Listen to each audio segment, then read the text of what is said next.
John Belmer from St. Louis County Police.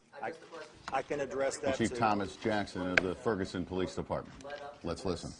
What led up to this and what led the officer to think he needed to fire his weapon? Any other questions before I get started with the briefing? Got it. Okay. And we'll get the answer to that question too. And we'll get on that. Yesterday about noon in the 2900 block of Canfield, a Ferguson police officer had an encounter with two individuals on the street. In fact, one of those individuals at the time came into as the officer was exiting his police car, allegedly pushed the police officer back into the car where he physically assaulted the police officer. It is our understanding at this point in the investigation that within the police car there was a struggle over the officer's weapon. There was at least one shot fired within the car. After that, the officer came back out of the car. He exited his vehicle, and there was a shooting that occurred where the officer, in fact, shot the subject, and the subject, they were fatal injuries. The entire scene from approximately the car door to the shooting is about 35 feet. There were shell casings recovered. The shell casings are all matched to one weapon. That's the officer's weapon.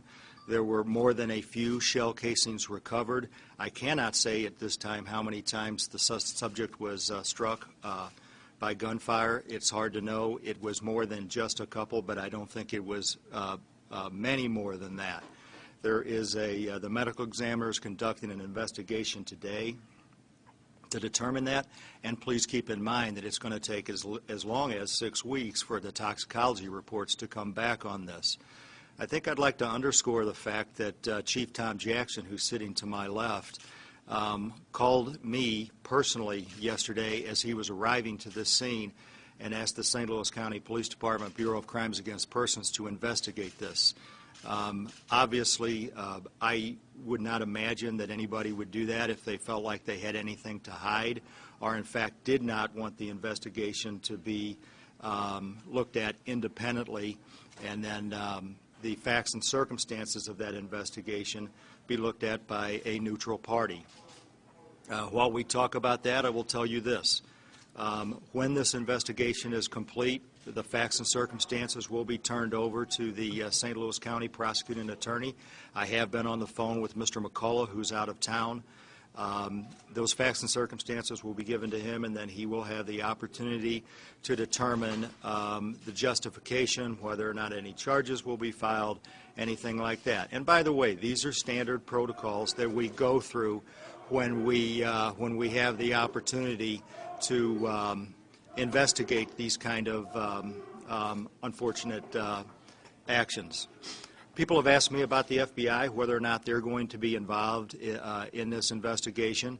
I would imagine that there's a chance that the FBI could be involved in this. I've not talked to the St. Louis office yet, but I plan to do that today.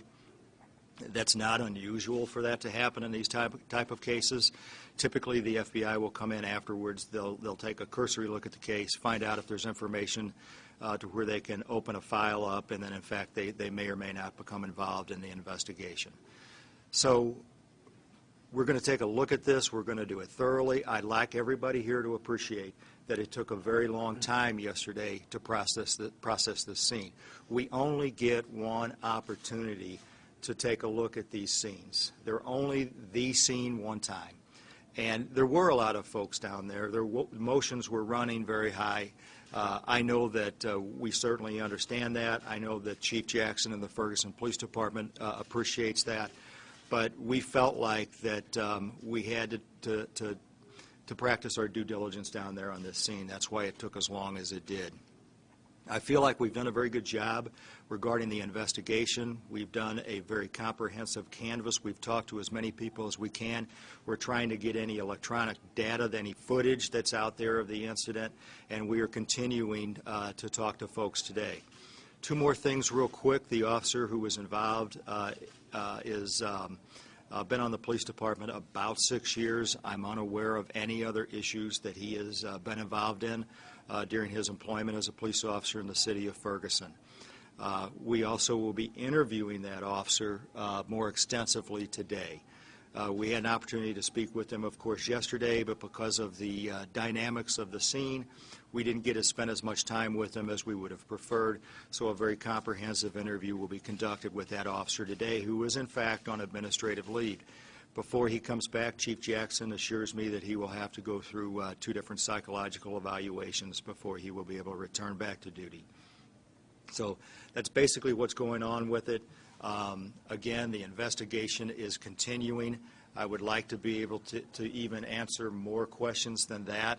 One of the questions was the other subject, the decedent, the 18-year-old, armed with a handgun, a rifle, any type of weapon at the time? The answer to that is no. It started out, the genesis of this was a physical confrontation. Ladies and gentlemen, I appreciate your time. Chief, can we very quickly just wanted to clarify one thing. There was a struggle in the car. He's 35 feet from the car. No, there's a struggle in the car that started this. Right. The entire scene is about 35 feet So was this kind of a during the whole wrestling match, time. so to speak, that the struggle It came was outside the car? it was a physical altercation within the police car between the subject and the police officer at the time that extended eventually out into the street. And that is, in fact, where the shooting occurred. The fatal shooting occurred was in the street outside of the police car. What I was trying to articulate to you is that this is not a very big physical scene at this point. Witnesses were saying that they were running from the officers. Were they still in close contact? Were they still wrestling, so to speak, when the fatal shot was fired, or were they fleeing at that point? I'm not going to be able to get into any of those type of questions. I haven't had the opportunity, even in fact, yet to sit down with the prosecuting attorney's office. I don't want to do anything that would ever prejudice this case on either side of it. Again, I appreciate your time. Thank you. Is he being paid administrative leave? Is he being paid right now, the officer? Yes, he is. He is being paid. Thanks, guys. I appreciate your time.